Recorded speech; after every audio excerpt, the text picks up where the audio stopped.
What's up, intermediate algebra friends? I just wanted you to know that we decided to do this instead of trying to get you on a Google Meet today with Zoom out, because we wanted to get you the lesson and not waste your time trying to log on to a different platform. So first thing, find this in your notes. It's the next thing next page in your packet. We're gonna have a little conversation about squaring first, okay? So first of all, what does squaring mean? I wanted to talk to you about it being multiply by itself. Okay, multiply by itself. That's what that means. So be very careful. If I spoke out to you right now, hey, I need you to square 5, you would take 5 times 5, right? So that's what this says. 5 squared is equal to 25. We know that 5 squared is 25, 5 times 5.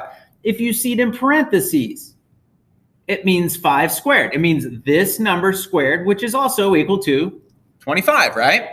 Well, be very careful. If we had this in parentheses, that means that we have to take the opposite of 5 and square it. Well, that means -5 times -5, which would actually be a positive 25.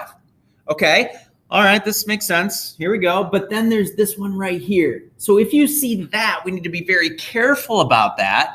And that right there says, all right, well, I'm going to take the opposite of 5 squared. Or another way to think about that is like -1 times 5 squared. Well, when we do that, we do end up getting -25. Now, this is where this comes into play very carefully, because we're going to do variables now today. Now, this says x squared, and then we're going to let x be a number. Well, if x was -5 here, we would have to replace the entire value with -5 and then square it. And we'll see that as we go through some of these examples. All right, so here we go. Our learning target of today will be, I will be able to substitute values into expressions and evaluate them. All right, so here we go. This says on here, x squared minus y. If x is equal to something and y is equal to something. Well, for this first one, I'm going to say let x equal 5 and let's y equal 2.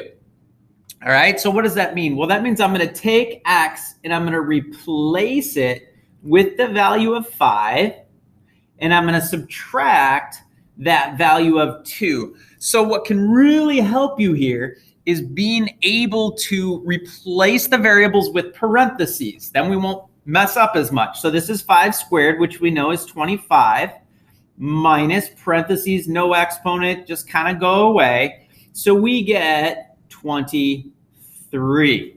Okay, another number for a great basketball player. I know you're thinking of LeBron James. Okay, so next thing we would do here would be x squared minus y, same expression, but now we're going to say, well, what if x was -3? And what if y was -4? We're going to see how the game changes. Now, x squared, we replace the x value with whatever x is. So that's the entire -3 right there. This subtraction sign keeps coming down. And then we have -4 right there.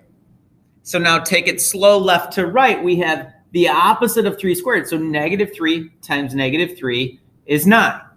Okay? So those parentheses are important. The number one mistake on this is that kids will go like that. Well, then they'll put it in their calculator, and the calculator will say -9. Well, it's because this is -9, but that's not what this problem is saying.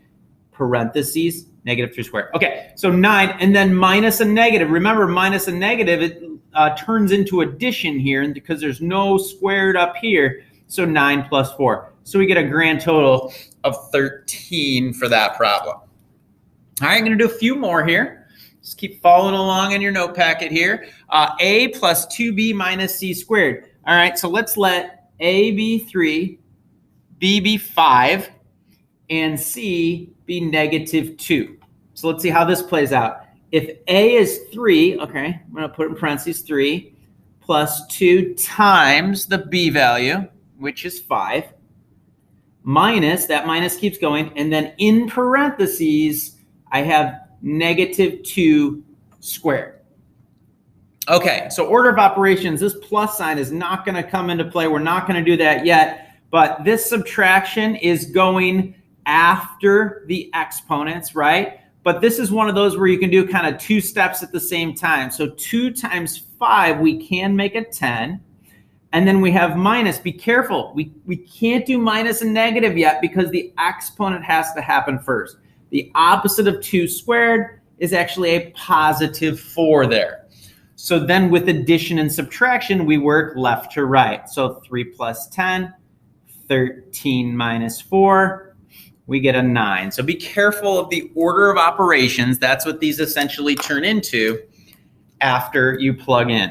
All right, next one, we're gonna talk about these zeros and what happens. So what if x is 0 and y is 10? Well, we got a fraction here now. So now I got 3 times 0 over 0 plus 10. 3 times 0 is 0.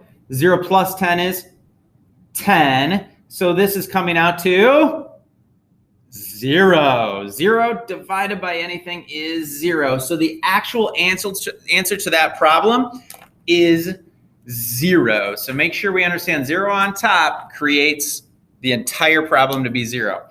Very similarly here, we're going to let x be -5 and y be +5. So we can see what happens. So 3 times -5. Right, 3x on top, all over -5 plus 5. And then we have -15 on top, 0 on the bottom. And what does that mean? Is that also 0? Is that -15? No, we would say that this is what we call undefined. And you can use this fancy symbol for that as well. Okay, so there's your lesson today, the My Math Lab assignment. Please, please, please write out on paper. Don't try to do those problems on your head, but get this lesson and that assignment done because we are going to move on the next time we meet. So make sure that you have this one done so that we don't have to go back and watch this one later. Use your time today on that. Thanks.